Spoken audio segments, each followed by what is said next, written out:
Paolo at Janine hiwalay na nga ba dahil kay Kim Chiu?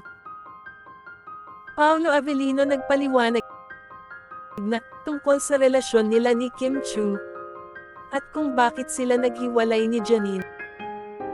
Ayon sa paliwanag ni Paolo, di umano dahil ito sa isang picture na kumalat na may kasama siyang iba.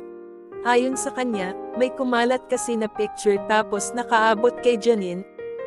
Tas ayon hindi siya sakin naniwala, si Kim Chiu lang naman iyon. At wala kaming masamang ginawa. Dagdag pa niya, wala raw namamagitan sa kanila ni Kim. Magkatrabaho lang daw sila. Part lang daw ito ng trabaho nila. At yun nga raw maari ang naging dahilan ng paghihiwalay nila ni Janine. Paolo at Janine hiwalay na nga ba dahil kay Kim Chiu? Paolo Avellino nagpaliwanag na tungkol sa relasyon nila ni Kim Chiu at kung bakit sila naghiwalay ni Janine.